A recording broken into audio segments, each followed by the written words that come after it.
What if I told you that the greatest threat to a global superpower, the enemy that brought an empire to its knees and claimed more lives than the world wars, was a 6-inch bird that weighed less than an ounce?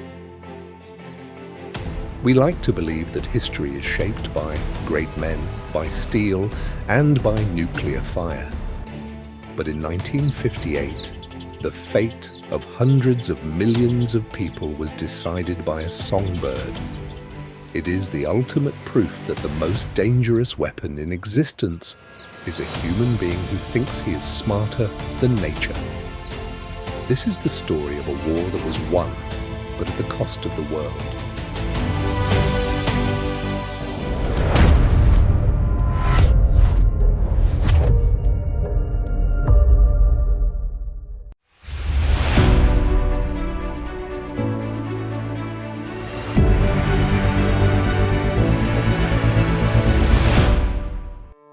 The year is 1958, the setting, China.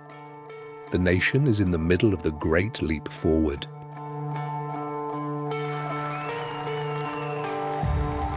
Mao Zedong, the great helmsman, has a vision.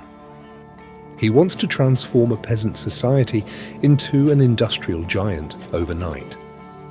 To do this, everything must be controlled. The steel, the grain, even the biology of the land.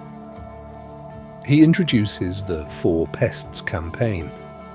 The targets were clear: mosquitoes, flies, rats, and the sparrow. To the Central Committee, the sparrow was nothing more than a public grain thief. They calculated that every sparrow ate 4 pounds of grain per year.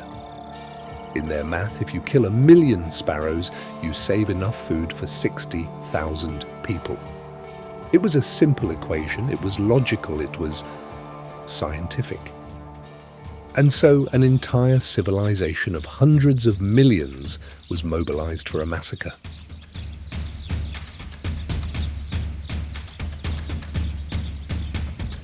This wasn't just a government order, it was a patriotic duty.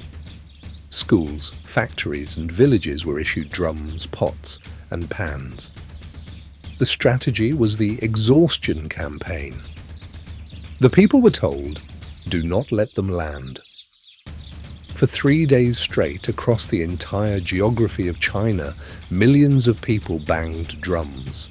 They waved red flags and poles from rooftops. Whenever a sparrow tried to rest on a branch or a wire, a wall of noise would drive it back into the sky. Imagine the terror of a creature that lives only a few years, suddenly finding the entire world has turned into a cacophony of hate. The birds flew until their tiny lungs burned. They flew until their hearts literally burst in mid-air.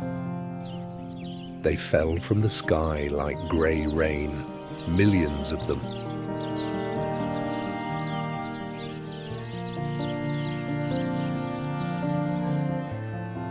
By 1960, the sparrow was nearly extinct in China. The grain stores should have been overflowing. The people should have been full. But as the last bird fell, a new sound began to rise from the fields. A sound that should have terrified every leader in Beijing. But they were too busy celebrating their victory to hear it.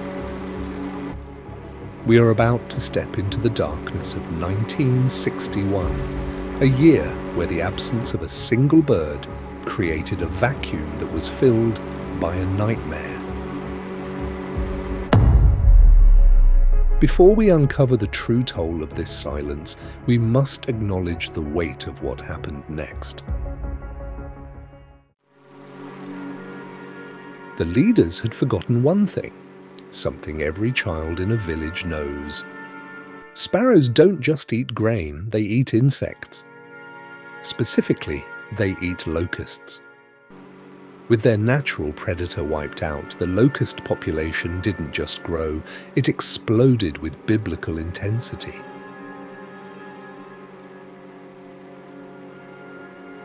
Swarms so dense they literally blocked out the sun descended upon the provinces. They didn't just eat the grain, they ate the stalks, the leaves, and the hope of the farmers.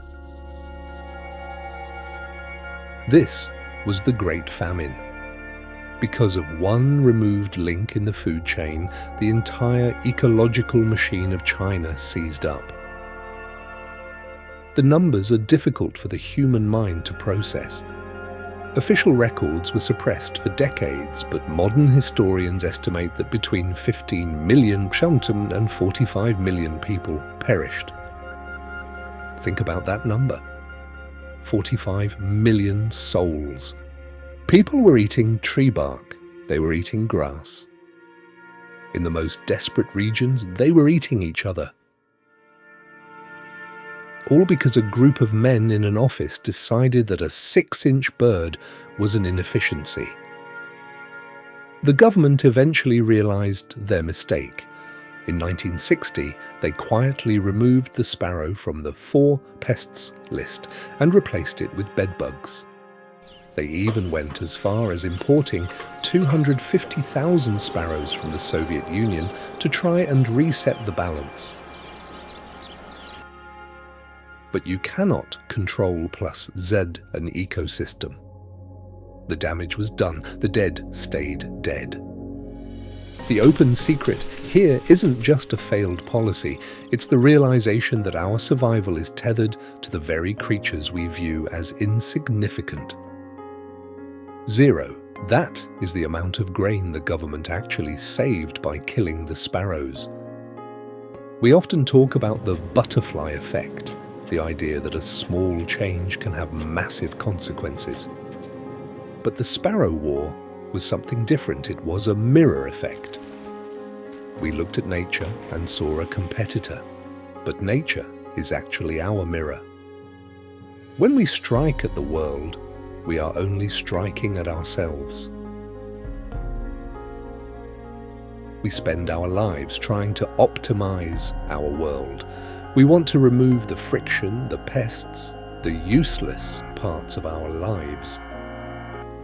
But the friction is what keeps the machine from spinning out of control. The pests are the guardians of the balance. If we can't learn to live with the sparrow, we will eventually find ourselves alone in a world of locusts. If you were a farmer in 1958 and the government told you that killing a bird would save your children, would you have picked up the drum? And more importantly, what sparrows are we killing in our modern world today in the name of efficiency? Tell me your theory in the comments.